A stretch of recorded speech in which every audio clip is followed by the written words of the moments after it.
ভারতে পালাতে লাখ টাকা চুক্তি, সীমান্তে আটক গাজীপুরের আওয়ামী লীগ নেতা। আওয়ামী লীগ নেতাদের আসিফ নজরুল শেখ হাসিনার কাছে জবাব চান, কেন কিছু না বলে পালালেন। হাসিনাকে অবশ্যই ফিরিয়ে দিতে হবে ভারতকে, বললেন ডক্টর ইউনূস। বিচারকের সামনে সাবেক খাদ্যমন্ত্রী কামরুলের হুমকি। শুনছিলেন সংবাদ শিরোনাম, এবারে বিস্তারিত। ভারতে পালাতে লাখ টাকা চুক্তি, সীমান্তে আটক গাজীপুরের আওয়ামী লীগ নেতা। গাজীপুরের টঙ্গী ৪৩ নম্বর ওয়ার্ডের সাবেক কাউন্সিলর ও গাজীপুর সিটির সাবেক ভারপ্রাপ্ত মেয়র আসাদুর রহমান কিরণ যশোরের শার্শা সীমান্তে ভারত যাওয়ার পথে বিজিবির হাতে আটক হয়েছেন। ১ লাখ টাকায় চুক্তি করে তিনি ভারতে পালাতে চেয়েছিলেন। মঙ্গলবার দুপুর ১২টা ৫৯ বর্ডার গার্ড অব বাংলাদেশের জনসংযোগ কর্মকর্তা শরীফুল ইসলাম যুগান্তরকে এই তথ্য নিশ্চিত করেছেন। জানা যায়, আসাদুর রহমান কিরণ ভারতে পালানোর সময় যশোরের শার্শা থানাধীন শিকারপুর সীমান্ত থেকে বিজিবি তাকে আটক করে। যশোরে দায়িত্বরত বিজিবির ৪৯ ব্যাটালিয়ন এক প্রেস বিজ্ঞপ্তিতে জানায়, গাজীপুর মহানগরী আওয়ামী লীগের সহসভাপতি ও ৪৩ নম্বর ওয়ার্ডের সাবেক ওয়ার্ড কমিশনার এবং সাবেক প্যানেল মেয়র আসাদুর রহমান কিরণকে আটক করে বিজিবি। ৪৯ বিজিবি সোমবার রাতে গোপন সংবাদের ভিত্তিতে জানতে পারে, অস্ত্র ব্যাটালিয়নের দায়িত্বপূর্ণ শিকারপুর পিওপির সীমান্ত দিয়ে কতিপয় ব্যক্তি অবৈধভাবে ভারতে প্রবেশের চেষ্টা করছে।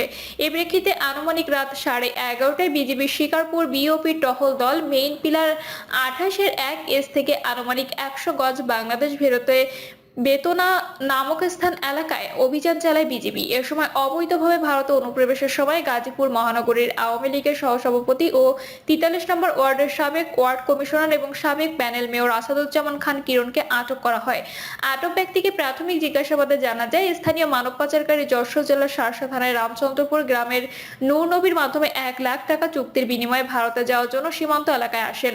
এছাড়া আটক আসামির বিরুদ্ধে গাজীপুর থানায় কয়েকটি মামলা রয়েছে বলে জানা যায়। আটক ব্যক্তির বিরুদ্ধে মামলা ও শার্শা থানায় হস্তান্তর করার কার্যক্রম প্রক্রিয়াধীন রয়েছে। জানা যায়, কিরণ গাজীপুর সিটি কর্পোরেশনের ৪৩ নম্বর ওয়ার্ড টঙ্গীর সাবেক কাউন্সিলর ও গাজীপুর সিটি কর্পোরেশনের সাবেক ২ বারের ভারপ্রাপ্ত মেয়র।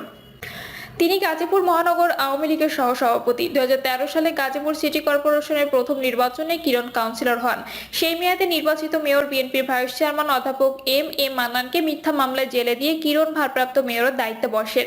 মেয়র মান্নান জামিন পেলেও একাধিকবার ভারপ্রাপ্ত মেয়র হিসেবে ২৭ মাস দায়িত্ব পালন করেন কিরণ। পরবর্তী সময় আওয়ামী লীগের জাহাঙ্গীর আলম মেয়র হলে ২০২১ সালে তাকে সরিয়ে আবার ভারপ্রাপ্ত মেয়র হিসেবে তিনি চেয়ারে বসেন। ২ মেয়াদে প্রায় একটি পূর্ণ সময়ে মেয়রের দায়িত্ব পালন করেন তিনি। গাজীপুর মহানগরের মানুষ গাজীপুর সিটি কর্পোরেশনের টাকা ও ক্ষমতাকেক হিসেবে কিরণকে চেনে। বিপুল অর্থ সম্পদের মালিক কিরণের দেশে বিদেশে একাধিক বাড়ি ও দ্বৈত নাগরিকত্বের অভিযোগ রয়েছে। টঙ্গী, গাজীপুর ও ঢাকা সহ দেশের বিভিন্ন থানায় কিরণের বিরুদ্ধে অসংখ্য মামলা রয়েছে। আওয়ামী লীগ নেতাদের আসিফ নজরুল শেখ হাসিনার কাছে জবাব চান, কেন কিছু না বলে পালালেন। আইন উপদেষ্টা অধ্যাপক আসিফ নজরুল আওয়ামী লীগ নেতাকর্মীদের উদ্দেশ্যে বলেছেন, আপনারা শেখ হাসিনার কাছে জবাবদিহি চান, তিনি কেন কিছু না বলে পালিয়ে গেলেন। আইন উপদেষ্টা বলেন, পতনের ২ থেকে ৩ দিন আগে নিজের পরিবার আত্মীয় স্বজনদের পাঠিয়ে দিয়ে শেখ হাসিনা পালিয়ে গেলেন, আর এখন দেশকে অস্থিতিশীল করতে ফোনালাপে নেতাকর্মীদের উস্কানি দেওয়া হচ্ছে। আসিফ নজরুল বলেন, কারো পছন্দে নয়, হাইকোর্ট ও আপিল বিভাগের বিচারক নিয়োগ হবে আইনের আলোকে। এছাড়া সাইবার সিকিউরিটি আইন বাতিল করা হবে। ১ জুলাই থেকে ৫ আগস্ট পর্যন্ত দায়ের হওয়া সব ফৌজদারি মামলা বাতিল করা হবে। অন্তর্বর্তী সরকারের কাজ নিয়ে আপনি সন্তুষ্ট কিনা এমন প্রশ্নে তিনি বলেন, কাজ নিয়ে সন্তুষ্টি অসন্তুষ্টি কোনো বিষয় না, আমরা চেষ্টা করে যাচ্ছি। আমাদের কারো হয়তো যোগ্যতার ঘাটতি থাকতে পারে, তবে আন্তরিকতার ঘাটতি নেই। ভুল করতে পারি, যোগ্যতা কম থাকতে পারে, কিন্তু কোনো অন্যায় করিনি। দিনে ১২ ঘন্টা করে কাজ করে যাচ্ছি। তিনি বলেন, হাইকোর্ট বিভাগ ও আপিল বিভাগের বিচারক নিয়োগের নতুন আইন হচ্ছে। হাসিনাকে অবশ্যই ফিরিয়ে দিতে হবে ভারতকে, বললেন ডক্টর ইউনূস। ক্ষমতা ছেড়ে ভারত পালিয়ে যাওয়া সাবেক স্বৈরশাসক শেখ হাসিনা তার রাজনৈতিক কর্মকাণ্ড চালিয়ে যাচ্ছেন বলে অভিযোগ করেছেন বাংলাদেশ অন্তর্বর্তীকালীন সরকারের প্রধান উপদেষ্টা ডক্টর মোহাম্মদ ইউনূস। তিনি বলেছেন, বিচারের মুখোমুখি করতে হাসিনাকে অবশ্যই ফিরিয়ে দিতে হবে ভারতকে। ভারতীয় সংবাদ মাধ্যম দ্য হিন্দুকে দেওয়া এক সাক্ষাৎকারে ডক্টর ইউনূস এসব কথা বলেন। তিনি বলেন, হাসিনাকে ফিরিয়ে না দিলে বাংলাদেশ ও ভারতের মধ্যে খুব একটা সুখের সম্পর্ক তৈরি হবে না। একই সঙ্গে আওয়ামী লীগ আগামী জাতীয় সংসদের নির্বাচনে প্রতিদ্বন্দ্বিতার সুযোগ দেওয়া হবে কিনা সে প্রশ্নেও কথা বলেছেন নোবেলজয়ী এই অর্থনীতিবিদ।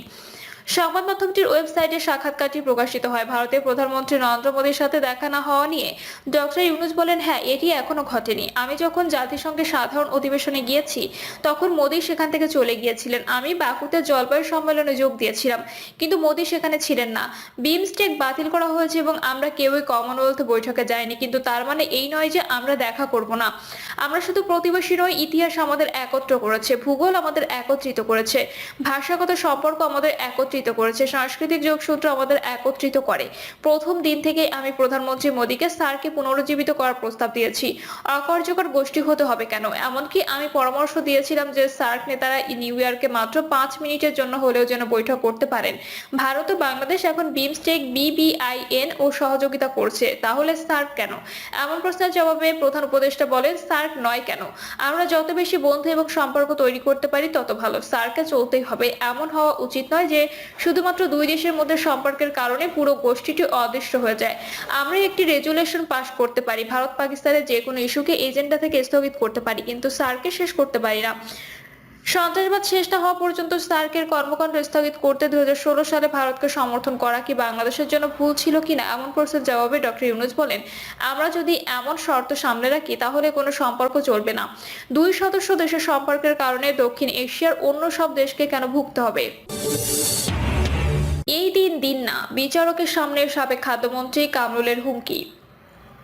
রাজধানীর নিউ মার্কেট থানার হত্যা মামলায় আওয়ামী লীগের সভাপতি মণ্ডলীর সদস্য ও সাবেক খাদ্যমন্ত্রী অ্যাডভোকেট কামরুল ইসলামকে 8 দিনের রিমান্ডে দিয়েছেন আদালত। Dhaka chief metropolitan magistrate Mohammad Ziadur রহমানের আদালত শুনানি শেষে এ আদেশ দেন। রিমান্ড শুনানিতে পুলিশ জানায়, 19 জুলাই নীলক্ষেতের ছাত্র জনতার আন্দোলনে পুলিশ গুলি চালায়। সে সময় ব্যবসায়ী আব্দুল ওয়াদুদ গুলিবিদ্ধ হয়ে মারা যান। ঘটনার সঙ্গে কামরুল ইসলাম সরাসরি জড়িত। আওয়ামী লীগের প্রভাবশালী ওই নেতা ধানমন্ডি সহ আশপাশের এলাকায় সে সময় ত্রাসের রাজত্ব কায়েম করেন। তার সরাসরি ইন্ধনে গুলি চালানো হয়, তবে আসামি পক্ষ অভিযোগ অস্বীকার করে তাকে নির্দোষ দাবি করে জামিন চান। তার বিরোধিতা করে রাষ্ট্রপক্ষ এবং রিমান্ডের সপক্ষে যুক্তি তুলে ধরেন। উভয় পক্ষের শুনানি শেষে আদালত কামরুল ইসলামের কাছে জানতে চান কিছু বলবেন কিনা। এ সময় কামরুল ইসলাম জানান যে এলাকার ঘটনা, তিনি সেখানকার এমপিও নয়, শুধু হয়রানির উদ্দেশ্যে তাকে এ মামলায় জড়ানো হয়েছে। বিচারকের সামনে কামরুল ইসলাম আরো বলেন, আমার জুনিয়র আইনজীবীরা আজ আমাকে নিয়ে যা বললেন, এই দিন আরো দিন আছে। এ সময় আদালতে চিৎকার করে ওঠেন বিএনপিপন্থী আইনজীবীরা। উভয় পক্ষের শুনানি শেষে জিয়াদুর রহমানের আদালত 8 দিনের রিমান্ড মঞ্জুর করেন। এর আগে রাতে কামরুল ইসলামকে রাজধানীর উত্তরা থেকে গ্রেপ্তার করা হয়। গত 19 জুলাই বিকেল 5টায় নিউ মার্কেটে 1 নম্বর গেটের সামনে গুলিতে নিহত হন ব্যবসায়ী আব্দুল ওয়াদুদ। এই ঘটনায় সাবেক প্রধানমন্ত্রী শেখ হাসিনা, সাবেক সেতুমন্ত্রী ওবায়দুল কাদের সহ 130 জনের বিরুদ্ধে হত্যা মামলা করা হয়। নিহত ব্যবসায়ীর শালক আব্দুর রহমান বাদী হয়ে গত 21শে আগস্ট নিউ মার্কেট থানায় এ মামলা করেন। মামলার এজাহারে উল্লেখ করা হয়েছে, 19 জুলাই বিকেল 5টায় নিউ মার্কেটের 1 নম্বর গেটের সামনে বৈষম্য বিরোধী ছাত্র জনতার শান্তিপূর্ণ মিছিল চলছিল। এ সময় কিছু আসামির যোগসাজশ, উস্কানিমূলক বক্তব্য ও সরাসরি নির্দেশে নিরপরাধ মানুষের উপর গুলি করা হলে ঘটনাস্থলে মাহফুজুর রহমান, নাসির উদ্দিন, শামীম ওসমান, মোহাম্মদ আবু মুসা, মঈনউদ্দিন, শাহাদাত হোসেন, আবির হোসেন সহ অনেক নিরস্ত্র ছাত্র